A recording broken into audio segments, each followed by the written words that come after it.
So our next speaker, Rocco Barazzoni from Italy. Thank you very much. The many phases of malnutrition in patients with diabetes. I'm curious as to how many phases you will show us. Looking forward to that. A few. Too many. Okay, thank you very much. Thanks for the introduction, and of course, thanks for the invitation. It's a great pleasure to be here, and I really like to thank in particular, I think that the very meaningful decision to appoint this as an ESPEN, DNSG or DNSG-ESPEN session, because I'm also currently the chairman of the European Society for Clinical Nutrition and Metabolism, ESPEN indeed.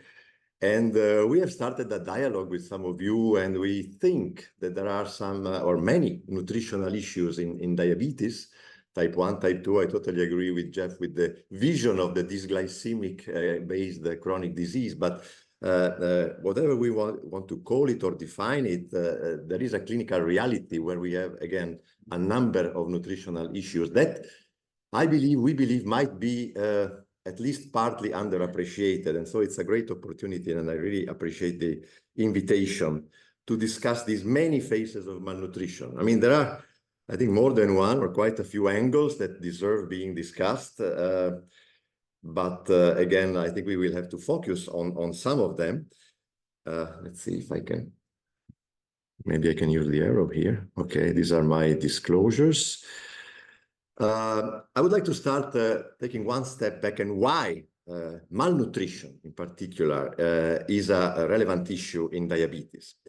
I think that I will focus on the body composition issue, because as we know, a large majority, especially of course of type 2 diabetic patients, has a problem with excess fat, with overweight, obesity, or excess ectopic fat. So really we have to always keep in mind that malnutrition is not only a matter of quantity, excess body weight or low body weight, but also a matter of body composition. And so maintaining optimal body composition, in particular with regard to lean body mass and muscle mass and function, is a key issue that may have to be underscored and appreciated.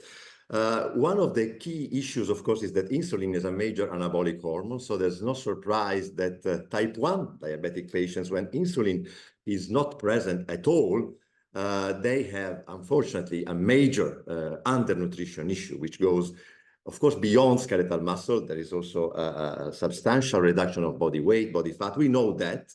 I would like to focus more on the other side of the coin, of the equation, which is, as we know, a majority of the diabetic patients, which is type 2. And then we have the problem, of course, of over time, a reduction in the ability to produce insulin.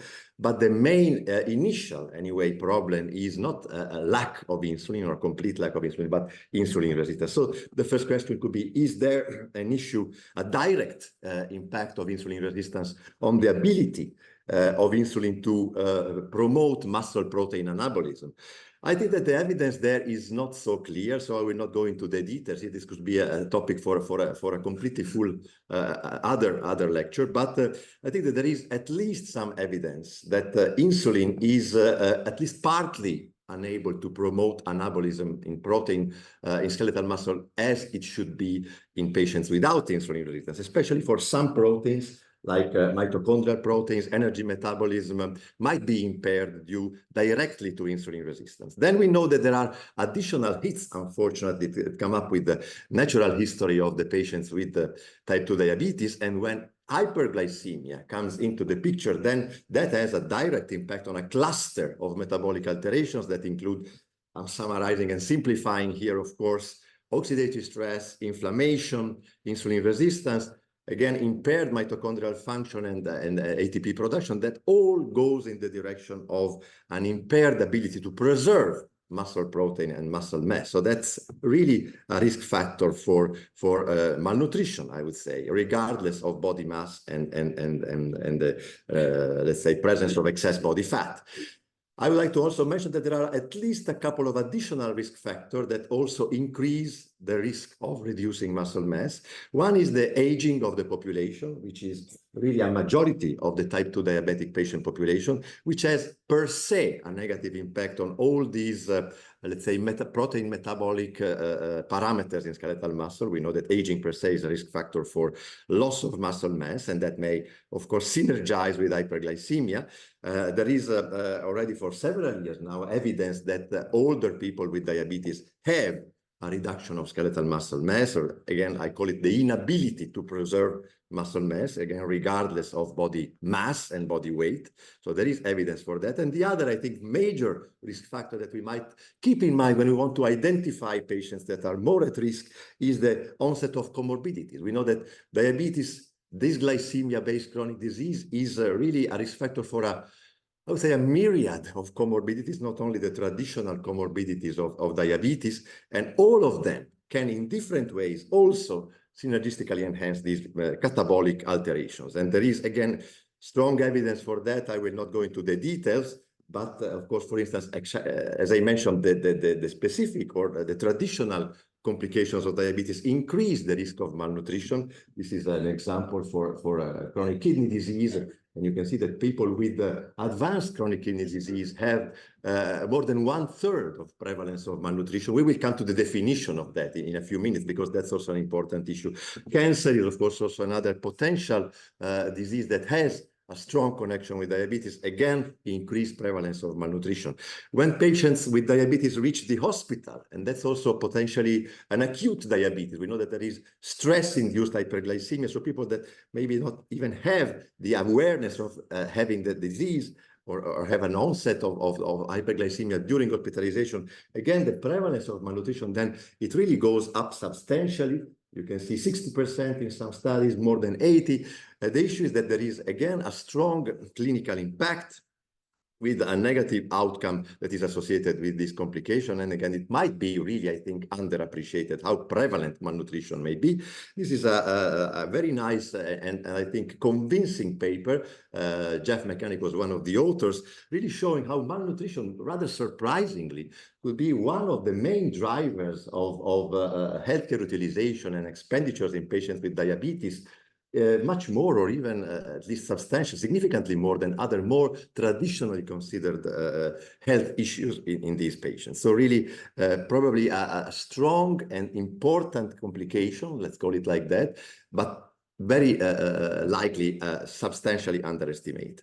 I mentioned already that most of the patients, at least with type 2 diabetes, there are different numbers out there, but again, if you consider overweight, obesity, and also visceral fat, ectopic fat, even regardless of BMI, really, I think that more than 90% of patients with type 2 diabetes have an issue with excess fat. So does that, in fact, protect from malnutrition in some ways? I would say that it doesn't, and I try to convince you about that, but it probably hides the malnutrition problem, which is unfortunately an issue. There are many reasons why obesity does not protect from this loss of skeletal muscle mass. There are metabolic alterations that are associated with adiposopathy. We call it adipose-based chronic disease, also based on the ACE definition. So I think that there is an issue with adipose tissue dysfunction, or adipose organ dysfunction, where all these alterations lead to a cluster, again, of metabolic alterations that is synergistically enhanced. And also, importantly, ectopic fat spillover in skeletal muscle, which reduces the quality also of skeletal muscle. It's not only then an issue of mass, it's also an issue of dysfunction. It's an issue of mitochondrial dysfunction again, and lipid infiltration, which leads to several metabolic alterations. So this is per se, obesity may lead to these kind of problems. Physical inactivity. Physical activity is the major anabolic stimulus for skeletal muscle mass, let's say, maintenance and enhancement. So physical activity very quickly leads to deconditioning, muscle mitochondrial dysfunction, again, metabolic alterations, and that's clearly associated with obesity and diabetes and other potential pathogenetic mechanisms. And again, obesity per se, even before diabetes, is a risk factor for a number of comorbidities, non-communicable diseases, again, synergistically enhancing these catabolic alterations. So I think that obesity per se, even before diabetes, can become a perfect metabolic storm in skeletal muscle with a strong negative impact on ability to maintain muscle mass. And then again, leads to this concept that I like to show or discuss several times, that probably we can more or less dismiss or safely enough ignore this issue of body composition, where we have relatively younger patients without strong or severe comorbidities. Then we may be allowed to focus more on excess fat. But when we have to deal with obesity patients with older age or comorbidities, this really should be considered, we believe, a body composition disease, where excess fat is associated with a high risk or in fact, with presence of loss of muscle mass. So this is, I think, a concept that we need to consider. I don't have the time to discuss another phase of malnutrition in diabetes, which is the issue of micronutrient deficiencies, which is again associated mostly with obesity. And may have a negative impact also on maintenance of skeletal muscle mass besides the metabolic impact. This is really the only slide I'm going to show on this topic, because this is a recognized double burden of malnutrition in in patients with obesity, and it's probably underestimated also. But we know that, for instance, vitamin D is a very prevalent, very common deficiency, and it has a negative impact not only on insulin resistance and the glucose control, but also on skeletal muscle mass maintenance. So this is another important issue, but again, no time to discuss. The other important factor that I mentioned already when I spoke about malnutrition at large is that when you have obesity with low muscle mass associated, regardless of what you call it, you should call it maybe malnutrition, you should call it maybe sarcopenia, we'll come to that in a minute, you have a strong negative clinical impact. Obesity with low muscle mass is a reason for even further impairment of glucose utilization, because muscle is a glucose utilizer tissue, which is the most important quantitatively tissue utilizing glucose. So you have a risk of worsening insulin resistance, diabetes, glucose control, and that's demonstrated in this meta-analysis and in other papers. You have a strong negative impact on fitness, because muscle actually has a strong impact on that, and it may exacerbate or worsen cardiac and respiratory complications, again leading to an increased morbidity and mortality. That's also shown in several papers. And you can have, of course, a strong impact, negative impact on autonomy, disabilities, frailty, and that's also quite strongly demonstrated. This is a seminal paper coming about 20 years ago showing that obesity and low muscle mass have a more stronger impact on frailty than low muscle mass without obesity. So that's really an important issue to consider. And in general, this is a meta-analysis showing how that really impacts strong outcomes, including mortality. I would like to mention the issue of sarcopenia here, because that's an important issue in nomenclature, but also if you go with the definition, which I think is what we should do, we should speak a clear and common language to know what we are talking about, to compare our results and data. I think it's important to remember that malnutrition, as I mentioned, is defined by a reduction of mass, of body composition.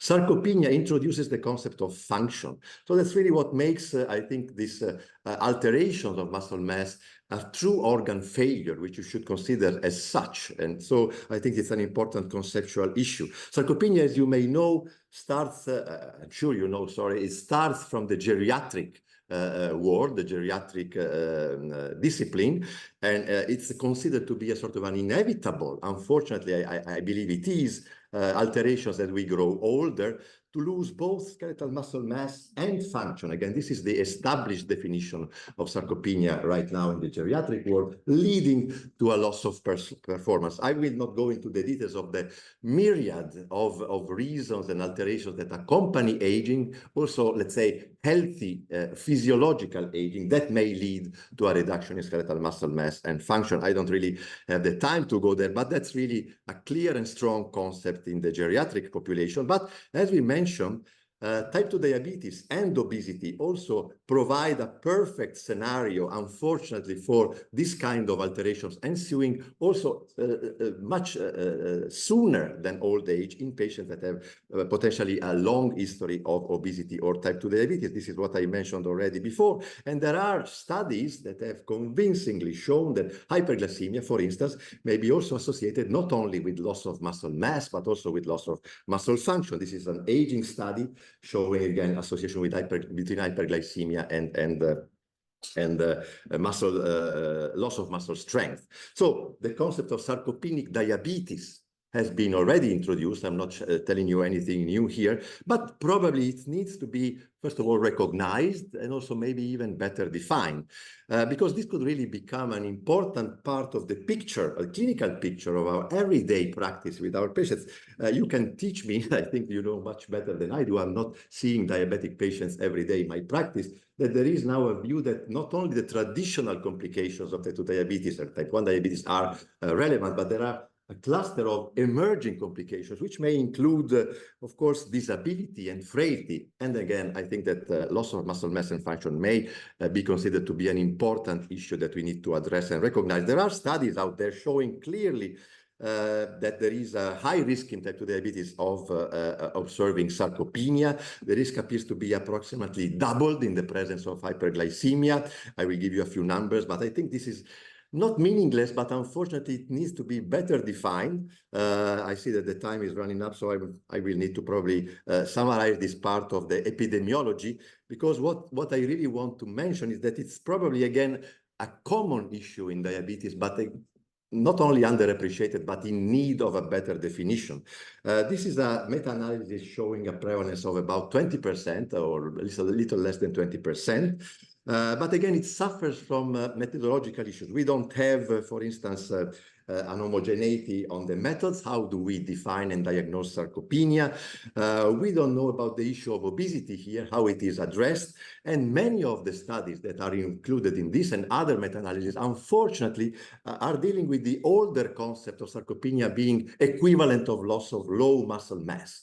And unfortunately, ignoring the functional issue, which is not only by definition, but also clinically very relevant. And this is the case this is an enhanced analysis, quite recent, a few months ago, again, showing how high prevalence of sarcopenia is associated with type 2 diabetes, but that also, again, defines sarcopenia only as reduced muscle mass. So this is really not enough and not consistent with the definition that we should use.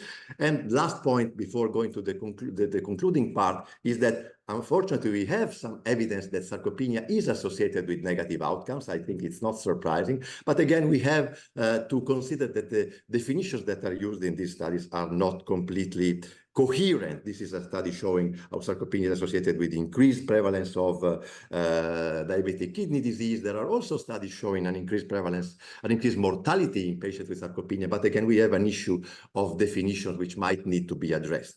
One of the main challenges, I think, with this global pattern of nutritional complications, let's say, of diabetes is, I suggest awareness. And so we have evidence, I believe that I have shown some data that are consistent with that may have built already the case for undernutrition being a relevant issue in diabetes, but we need to now build consensus and support to increase awareness in our colleagues, to lead to more effective and more consistent patient identification, which would eventually allow for more consistent treatment approaches and strategies that are comparable, that are at least evaluated in a consistent way to come to reduce the burden of complications associated with malnutrition. I would like to spend a couple of minutes, 3 minutes maybe, on some of these issues that I would like also to propose. We discussed already with some of you yesterday for a potential collaboration between our societies, between ESPEN and the diabetes world that you represent.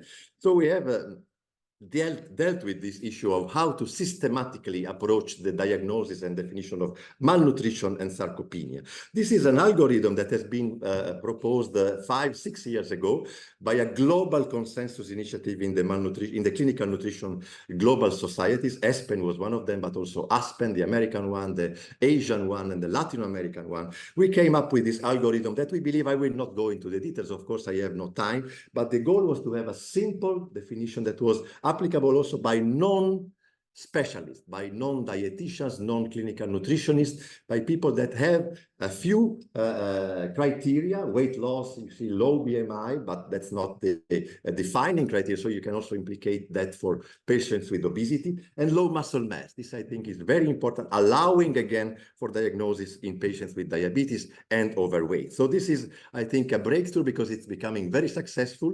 We have now an ongoing discussion with WHO to include this definition in the ICD codes to diagnose malnutrition in everyone, not only in persons with diabetes, of course, but this is growing, and we are succeeding to interest and convince, I believe, WHO that this definition is important. And I would like to bring your attention on the criteria again with low muscle mass and the etiologic criteria of presence of inflammation and the inflammation equivalent of disease. We have recently clarified that type 2 diabetes fulfills per se, by definition, the inflammation criterion. So that's, again, an important tool to diagnose malnutrition.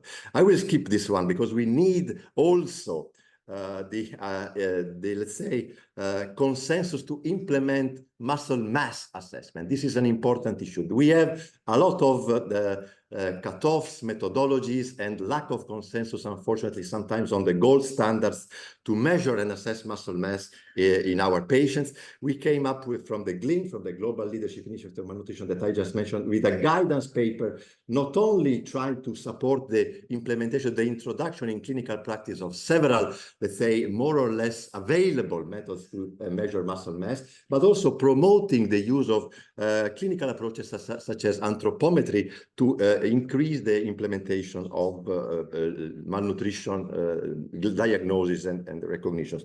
I think that I will need to skip the sarcopenia then part, which was one of the parts that I was counting to discuss, but that's probably my fault. So what do I do? Do I go on for 1 minute or do I stop? 1 minute. Okay, so with sarcopenia, this is the algorithm that we came up with in this group that is not only ESPEN, but also as a collaboration with the Obesity Society, the European Obesity Society. I will be very quick. We recognize the need for, again, a consensus definition, because with the ongoing definitions until a couple of years ago, you have up to 25 variability in the prevalence of sarcopenic obesity, which means basically it's a meaningless concept if you don't have, I believe, a more consistent way to diagnose. And this is the algorithm that we came up with. It has a screening step. The diagnostic step requires the assessment of muscle function, which is, again, I think we all agree, an important and key step in the clinical definition. And then body composition and the new approach, which I think might be even surprising. It was not considered before, but we suggest to normalize muscle mass per body weight, because it's not the same to have a given muscle mass with a BMI of 35 or the same muscle mass with a BMI of 25. So that's really an important issue. And then we have a staging step, which is associated with the presence of other comorbidities. I will not go into the details of some studies that, however, suggested that this algorithm is implementable. This is a study we published. This is a database on cancer patients, a Chinese database, showing how the diagnosis of sarcopenic obesity based on this algorithm is able to identify patients with a high risk of mortality.